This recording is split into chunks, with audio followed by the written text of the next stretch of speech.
In this back to basics section, we're going to be covering alignment, breathing and stability. But let's look first at the relaxation position, because we're going to be using that throughout the video as a start and finishing point for most of the exercises. So with the relaxation position, you want to be lying on your back with your knees bent. Now your feet are hip width apart, and that roughly means they want to be in a line with the middle of your buttocks. Your knees in a line with your hips. Then you need to find your neutral pelvis position. Now with the neutral pelvis, your pubic bone and your two most prominent pelvic bones here and here need to be level. So if I show you this on this model, there's your pubic bone and these are your two prominent pelvic bones here and here. They need to be on the same plane this way and that way. So if I take this pole here and lay it across Lorna, as you can see, it's perfectly flat and level. When your pelvis is in its neutral position, you have a better chance of being able to get your spine in a neutral position. And for that, you need to have a lovely curve in your lumbar back here, and then a curve outwards in your thoracic spine, and a curve up inwards with your neck. And again, you can see that nicely here on the model. A curve in the lumbar region, it rounds in the thoracic and curves in the neck.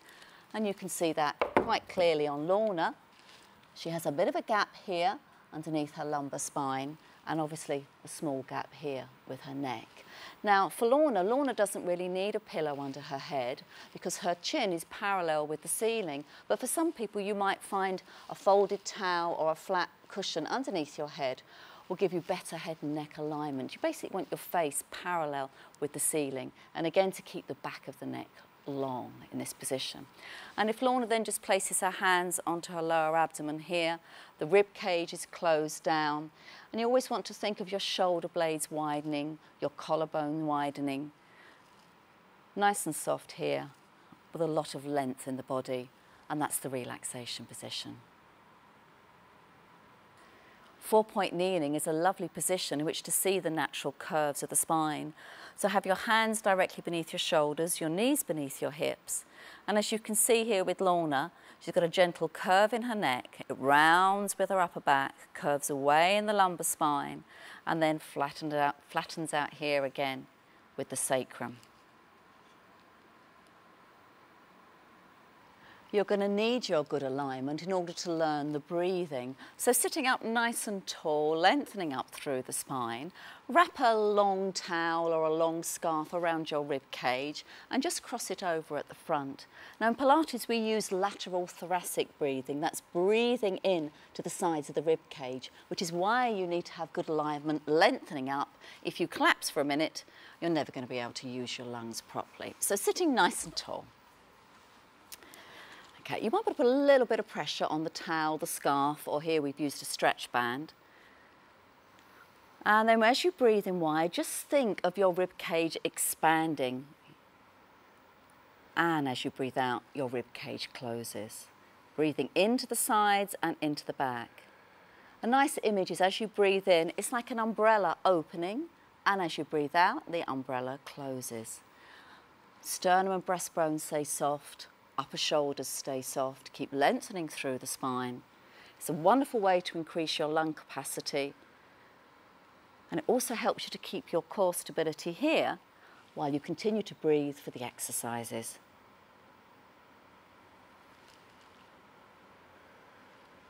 The use of the core muscles is central to the Pilates method. Basically, you've got 4 sorts of abdominals. You've got your six-pack, your rectus abdominis on top, your obliques which crisscross, and underneath that there's a wonderful wraparound muscle, your transversus abdominis, that literally holds all your abdominal contents in and acts like a natural corset or girdle.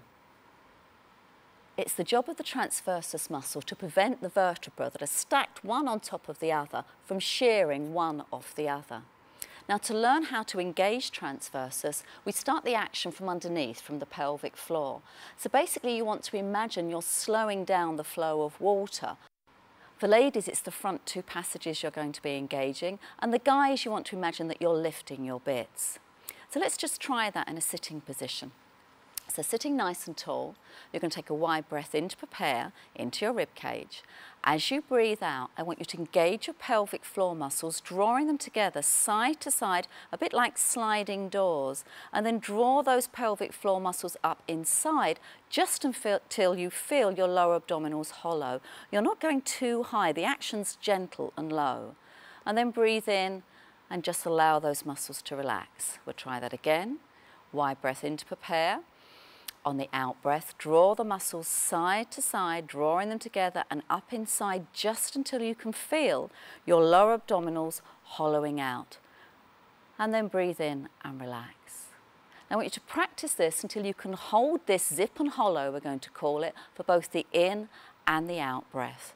Try to keep your buttock muscles relaxed and remember to engage slowly and gently. When you're doing the more advanced exercises, you need to work harder, but it's a bit like turning on a dimmer switch. Start slow and then you can engage a bit more and a bit more when you're working that bit harder. A great position to actually feel these muscles working is back in 4-point kneeling. So again, hands beneath the shoulders, knees beneath the hips with the natural curves of your spine. Just try to start with letting your lower abdominals completely relax. Breathe in. As you breathe out, zip up from the pelvic floor and gently hollow your lower abdominals back towards the spine. Now continue to breathe wide and full into the rib cage. Your back doesn't move at all for this. Just hold that zip for a few breaths and then relax. Just once more, wide breath. On the out breath, zip up from the pelvic floor and hollow your tummy back towards your spine without moving the back. Keep the action low and gentle and breathe wide into the rib cage. Right, let's come back to the relaxation position again. So feet hip width apart and parallel, knees in a line with the hips, pelvis in its neutral position, not too tucked, just tuck a minute, that's it, and not too arched, but with the pelvic bones level with the pubic bone. Natural curves of the back, upper body soft and wide, and neck long. Okay, Lorna, just find your prominent bones on your pelvis here. If I move out the way, you'll be able to. Great. So take a wide breath in. On the out breath, zip up from the pelvic floor until those abdominals gently hollow away. And now breathe wide and full. Lovely. And you should be able to feel with your fingers, you can feel those muscles really scooping out as you zip and hollow. Now let's challenge that now by adding a movement. So on the out breath, you can slide the leg away, staying zipped. Keep the leg in line with your hip and breathe in as it comes back. So practice that a few times with both legs. The other action to practice is the other leg. The other action to practice, it's all right, we'll take the leg to the side. So open the one knee to the side. Now here, it's going to be challenged, your pelvis to roll. It's going to want to rock and roll like that. Keep the pelvis completely still. And let's do the other side.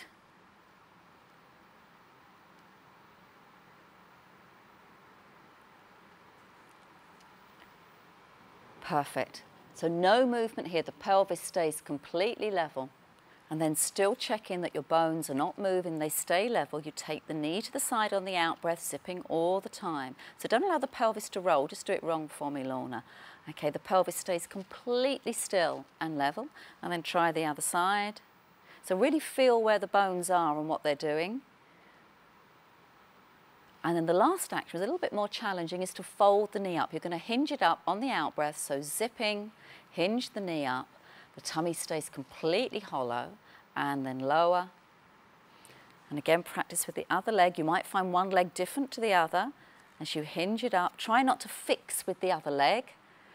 Make sure your pelvis stays neutral, doesn't tip up or down or side to side. The waist stays long on either side.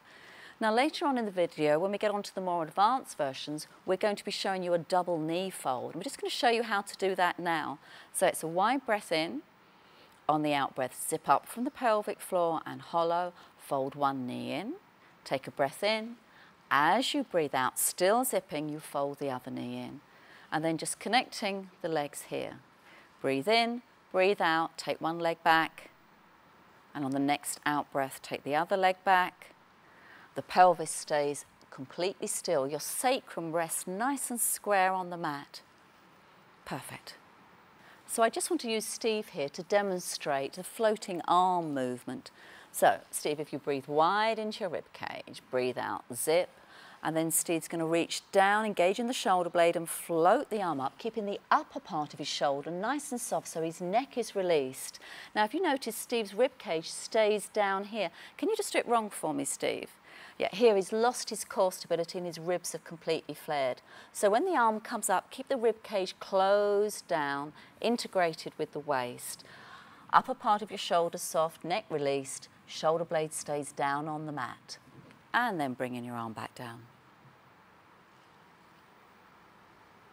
That movement's very easy to see in sitting. So sitting nice and tall, take a wide breath in to prepare and breathe out. Zip.